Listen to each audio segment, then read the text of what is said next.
दोस्तों, time travel एक ऐसा टॉपिक है जो सदियों से रहस्य का विषय बना हुआ है।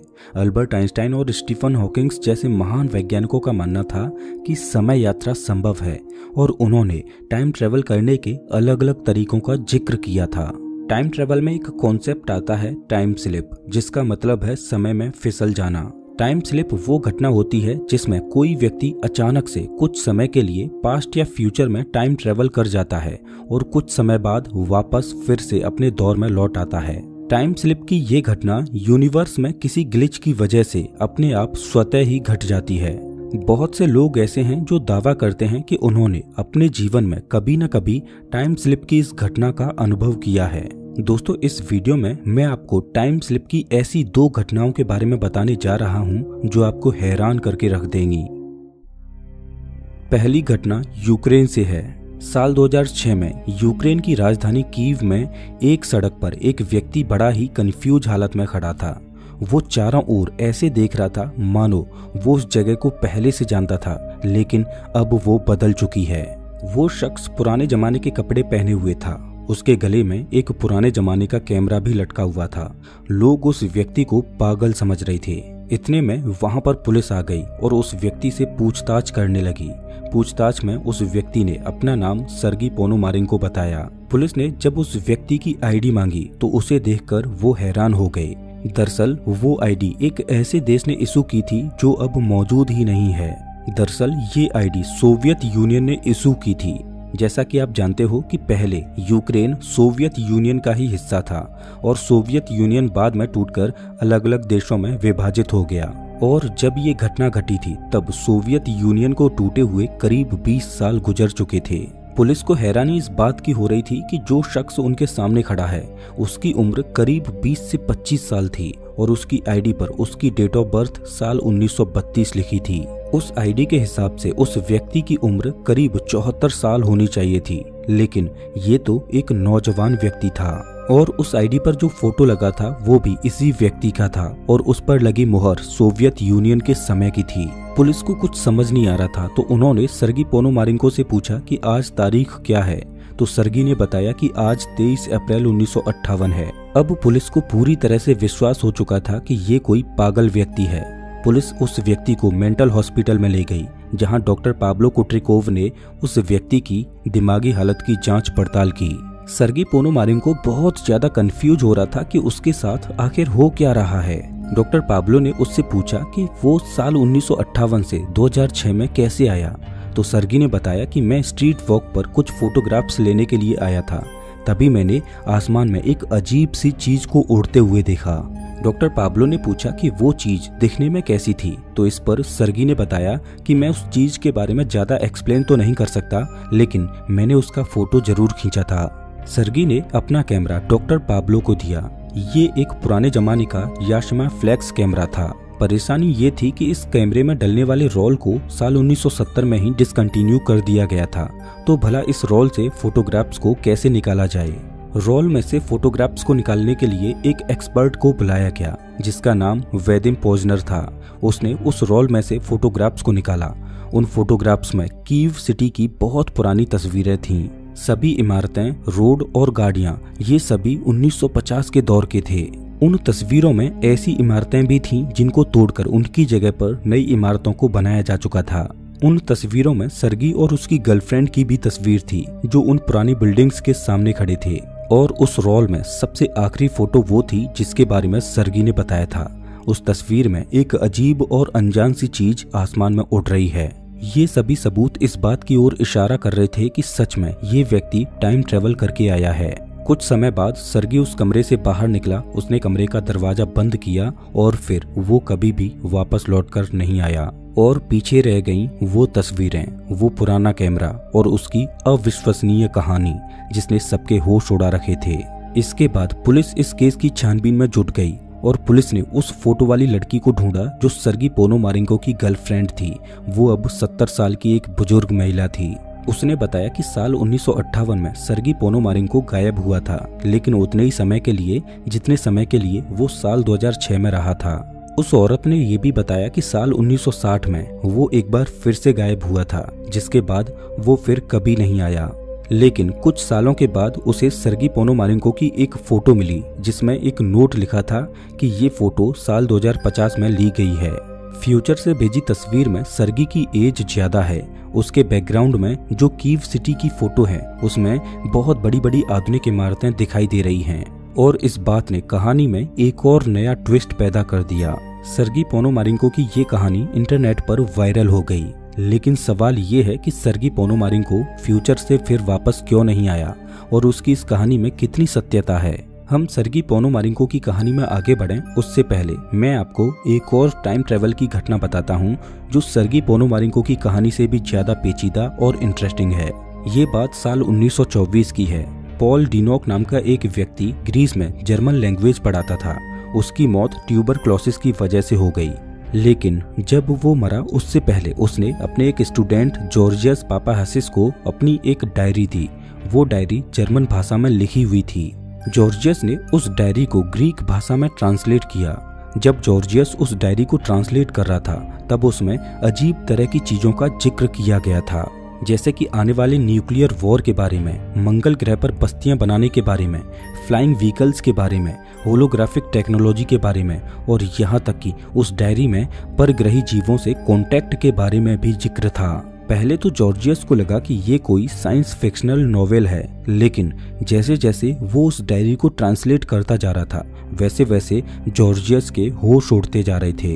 ये कोई साइंस फिक्शन की नॉवेल नहीं थी, बल्कि पॉल डिनोक की पर्सनल डायरी थी। उस डायरी में पॉल डिनोक ने जिक्र किया था कि जब वो कोमा में चला गया था तब वो अचानक कोमा से जागा और उसने अपने आप को 2000 साल आगे भविष्य में पाया। पॉल डिनोक को एक तरह का टाइम स्लिप हुआ था जिसमें वो साल 1921 में कोमा में सोया और साल 3906 में उसकी आंखें खुली और उसने भविष्य में पूरा 1 साल बिताया और वापस साल 1922 में कोमा से जागा और उसने साल 3906 में जो भी देखा था और अनुभव किया था उसको अपनी पर्सनल डायरी में जैसा का तैसा लिख दिया। चलिए इस कहानी को थोड़ा विस्तार से समझते हैं। साल 1921 की बात है। पॉल डिनोक एक बीमारी से जूझ रहा था जिसके चलते उसे तेज बुखार आया और वो अपनी कॉन्शियसनेस को खोता जा रहा था। पॉल डिनोक को हॉस्पिटल में एडमिट कराया गया, लेकिन उसकी तबीयत ज्यादा खराब होती जा रही थी और वो कोमा में चला गया। अचानक पॉल डिनोक की आंखें खुलती हैं और वो देखता है कि हॉस्पिटल रूम पूरी तरह से बदल चुका है। उसके आसपास के लोग अजीब तरह के कपड़े पहने हुए हैं और वो एक अजीब सी भाषा में बात कर रहे हैं। अब चूंकि डिनोक एक लैंग्वेज टीचर था तो उसने उनके कुछ शब्दों को पकड़ा जो इंग्लिश और स्वीडिश भाषा में लग रहे थे। डिनोक ने उन लोगों से बात करने की कोशिश की, लेकिन कोई भी डिनोक की बातों को समझ नहीं पा रहा था। उन्हीं में से एक डॉक्टर को डिनोक की बातें थोड़ी थोड़ी समझ पड़ रही थी। वो डॉक्टर डिनोक के साथ टूटी फूटी जर्मन भाषा में बात कर रहा था। उस डॉक्टर ने डिनोक को बताया कि उसका नाम एंड्रीस नॉर्थम है और वो एक फेमस फिजिक्स का प्रोफेसर है। उसको एक एक्सीडेंट हुआ था जिसकी वजह से वो इस हॉस्पिटल में एडमिट है। डिनोक ने डॉक्टर से कहा कि उसे कोई आइडिया नहीं है कि एंड्रीस नॉर्थम कौन है। मैं एक फिजिक्स का प्रोफेसर नहीं बल्कि स्विट्जरलैंड का रहने वाला एक साधारण सा लैंग्वेज टीचर हूँ। स्विट्जरलैंड का नाम सुनते ही डॉक्टर ने डिनोक से पूछा कि ये कौन सा साल चल रहा है। डिनोक ने कहा कि ये साल 1921 चल रहा है।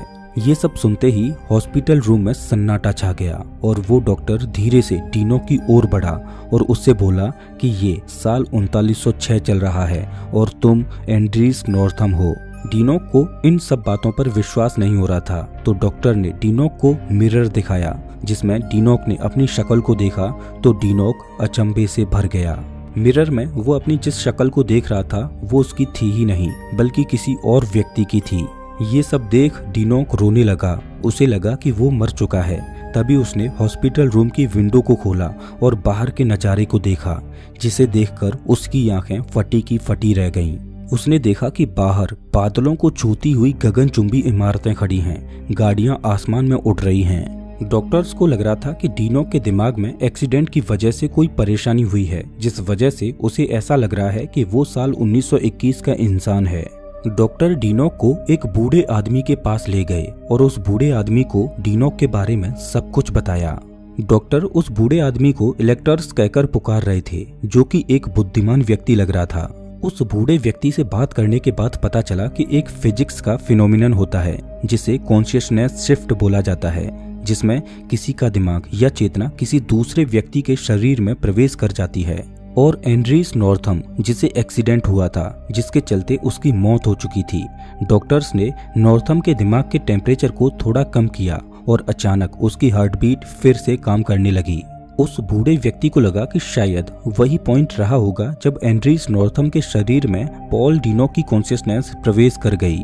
डीनोक ने उस बूढ़े व्यक्ति से आश्चर्यचकित होकर पूछा कि ऐसा कैसे संभव हो सकता है कि चेतना 2000 साल आगे टाइम ट्रेवल कर ले। तो इस पर उस बूढ़े आदमी ने बताया कि समय लीनियर नहीं है, हर एक व्यक्ति की चेतना हर एक समय में हर जगह पर उपस्थित होती है। डॉक्टर्स चाहते थे कि डीनोक उनके समय में रहने के तौर तरीके सीख ले, लेकिन डीनोक को सिर्फ एक ही चीज को जानने की इच्छा थी, वो थी धरती के पास्ट में आखिर क्या हुआ था। डॉक्टर्स ने डीनोक को बोला कि वो पास्ट के बारे में सब कुछ जान सकता है, लेकिन 20वीं सदी में क्या हुआ था उसे ये जानने की इजाजत नहीं थी, क्योंकि वो नहीं चाहते थे कि डीनोक 20वीं सदी के बारे में कुछ जाने और अपने समय में लौटकर वो समय के साथ कोई छेड़छाड़ करे जिससे भविष्य की टाइमलाइन ही बदल जाए। भविष्य में डीनोक ने 1 साल बिताया और पृथ्वी के इतिहास के बारे में उसने बहुत कुछ जाना और पढ़ा। और एक दिन अचानक डीनोक कोमा से जागा और उसने अपने आप को साल 1922 में उसी पुराने हॉस्पिटल में पाया। डीनोक को भविष्य की वो सारी बातें याद थीं जो उसने पढ़ी थीं और अनुभव की थीं, लेकिन डीनोक इन बातों को किसी को बता नहीं पा रहा था कि उसने टाइम ट्रेवल किया है, क्योंकि उसकी बातों पर कोई विश्वास नहीं करता। तो डीनोक ने अपने साथ हुए इस अनुभव को अपनी पर्सनल डायरी में लिखा। जब जॉर्जियस पापाहासिस उस डायरी को ट्रांसलेट कर रहा था तो उसमें भविष्य में होने वाले मेजर इवेंट्स का भी जिक्र था। जैसे कि डायरी में लिखा था कि उस समय के लोग कुछ ही समय में मंगल ग्रह पर पहुंच जाया करते थे और आधे से ज्यादा मंगल ग्रह पर इंसानी बस्तियां बन चुकी थीं। साल 2000 से लेकर 2300 के बीच में ओवर पॉपुलेशन धरती पर सबसे बड़ी समस्या रहेगी। उस समय की दुनिया में टेक्नोलॉजी इतनी एडवांस हो चुकी थी कि उन्होंने एंटी ग्रेविटी पर पकड़ बना रखी थी। वो लोग वायरलेस तरीके से बिजली का उपयोग करते थे। साल 2204 में ही मंगल ग्रह पर पहली कॉलोनी को बना लिया गया, लेकिन 2265 में मंगल ग्रह पर एक ऐसी दुर्घटना घटी जिसमें मंगल ग्रह पर बसी पहली कॉलोनी उजड़ गई। साल 2309 में एक वर्ल्ड वॉर हुआ जो कि आधुनिक हथियारों से लड़ा गया था। उस वर्ल्ड वॉर में पूरी दुनिया तबाह हो गई और जैसे तैसे कुछ ही लोग जिंदा बच पाए। बचे कुचे लोगों ने एक नई दुनिया की शुरुआत की और साल 2396 में उन्होंने एक नई सरकार बनाई और पूरी दुनिया को चलाने के लिए सिर्फ एक ही सरकार का गठन किया गया। साल 3906 की दुनिया में पॉल डीनोक ने दूसरी दुनिया के लोग यानी एलियंस को भी देखा जो इंसानों के साथ घुल मिलकर रह रहे थे। दोस्तों, पॉल डीनोक ने अपनी डायरी में और भी बहुत कुछ लिखा जो साल 2000 से लेकर 3900 के बीच में घटा था, लेकिन एक छोटी सी वीडियो में हम उन सभी चीजों को कवर नहीं कर सकते। लेकिन पॉल डीनोक की ये कहानी सच में बहुत ज्यादा पेचीदा है, जिससे ये सवाल तो जरूर पैदा होता है कि पॉल डीनोक की ये कहानी आखिर कितनी सच है। वैसे मैं आपको बता दूं कि वैज्ञानिक टाइम ट्रेवल में विश्वास रखते हैं और अल्बर्ट आइंस्टाइन ने टाइम ट्रेवल करने के कई तरीके भी बताए हैं, लेकिन टाइम ट्रेवल के केस में एक चीज ऐसी है जो वैज्ञानिकों की टाइम ट्रेवल करने की कल्पना पर पानी फेर देती है, जिसे वैज्ञानिक टाइम ट्रेवल के पैराडॉक्स यानी विरोधाभास बोलते हैं। अगर पॉल डीनोक की बात करें तो इसमें कई लूप होल ऐसे हैं जो पॉल डीनोक की कहानी की सत्यता पर सवाल खड़े करते हैं। जैसे कि एक सिनेरियो ऐसा भी हो सकता है कि पॉल डीनोक ने कोई सपना देखा हो जिसमें उसे लगा हो कि वो भविष्य में पहुंच गया है।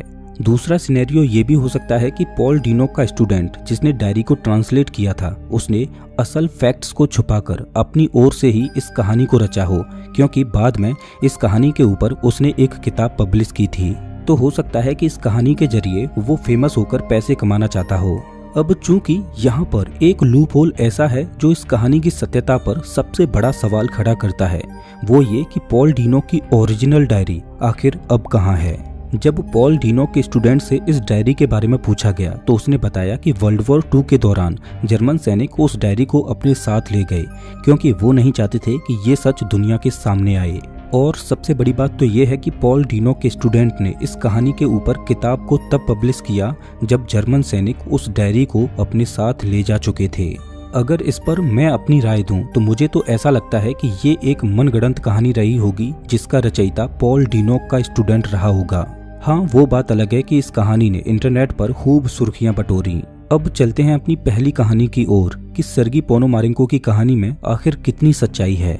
दरअसल सर्गी पोनोमारेंको की कहानी को साल 2012 में एक यूक्रेनियन टीवी शो में दिखाया गया था, जो देखते ही देखते इंटरनेट पर वायरल हो गया। ये एक रियलिटी शो था, लेकिन सर्गी पोनोमारेंको की कहानी में भी कई लूप होल ऐसे हैं जो इसकी सत्यता पर सवाल खड़े करते हैं। दरअसल सर्गी पोनोमारेंको और मेंटल हॉस्पिटल के डॉक्टर के बीच में वार्तालाप हो रही थी। उसको एक सीसीटीवी कैमरे ने रिकॉर्ड किया था, जिसमें जो डेट दिखाई दे रही है वो है बुधवार 23 अप्रैल 2006। लेकिन अगर कैलेंडर पर देखें तो उस तारीख को संडे का दिन था, जिससे ये साफ होता है कि इस वीडियो को अलग से रिकॉर्ड किया गया था, जिसमें बाद में टाइम स्टैम्प्स को डाला गया। सर्गी पोनोमारेंको की जो 2050 की फोटो है, उसमें कीव सिटी की जो बिल्डिंग्स हैं उनमें बहुत सी बिल्डिंग्स एक जैसी हैं, जिससे ये पता चलता है कि ये फोटो एडिट की गई है। और इस घटना से संबंधित कोई भी पुलिस रिकॉर्ड मौजूद नहीं है, जो इस कहानी की सत्यता पर सबसे बड़ा सवाल खड़ा करता है। ऐसा माना जाता है कि उस रियलिटी शो की रेटिंग बढ़ाने के लिए इस तरह की कहानी को रचा गया होगा। वैसे दोस्तों, क्या आप जानना चाहते हो कि वो कौन से तरीके हैं जिनसे आप टाइम ट्रेवल कर सकते हो? तो आप स्क्रीन पर दी गई इस वीडियो को देख सकते हो। मैं आपको वहीं मिलता हूँ।